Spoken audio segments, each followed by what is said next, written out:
시청자 여러분 안녕하십니까? 오스템 임플란트 횡령 사태가 금융시장 전체로 번지고 있습니다. 당장 이 회사가 편입된 펀드의 신규 판매가 줄줄이 중단되는 것은 물론이고 운용되고 있는 펀드들의 손실도 불가피한 상황입니다. 손실 규모가 얼마나 될지 증권업계가 촉각을 곤두세우고 있습니다. 김기송 기자와 자세히 알아봅니다. 우선 시중에 나온 펀드 중에 오스템 임플란트가 들어가 있는 펀드 얼마나 됩니까? 네, 오스템 임플란트 주식을 담고 있는 펀드 모두 106개인 걸로 확인됐습니다. 네. 가장 높은 비중으로 담긴 게 타이거 의료기기로 7% 이상이고요.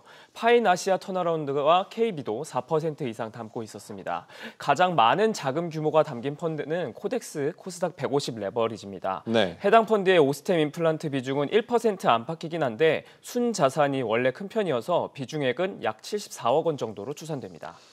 판매사들이 신규 가입을 중단하고 나섰는데 그렇다면 기존에 가입한 사람들은 어떻게 되는 겁니까? 네, 아마 불안하신 분들이 많으실 겁니다. 상장 폐지 얘기도 나오는 상황이니까요. 상장 폐지가 된다면 그 펀드를 가진 분들은 오스템 임플란트 편입 비중만큼 손실을 볼 수밖에 없는 상황입니다. 네. 아까 말씀드린 타이거 의료기기 ETF가 7.7% 정도였으니까 이었는데 ETF는 패시브로 따라가는 거라서 지수 구성이 어떻게 바뀔지는 추가로 봐야겠지만 그만큼의 손실이 예상됩니다.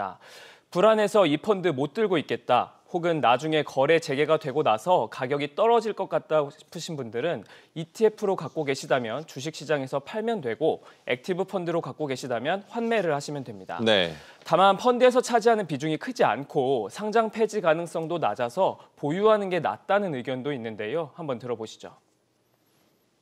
주가가 떨어지기는 하겠지만 대수율에 의해서 어느 정도는 커버가 될 거고요. 전체 펀드에서 비중 자체가 높지는 않을 거기 때문에 계속해서 펀드를 유지하는 것도 생각해 봐야 되는 옵션이라고 생각을 하고요.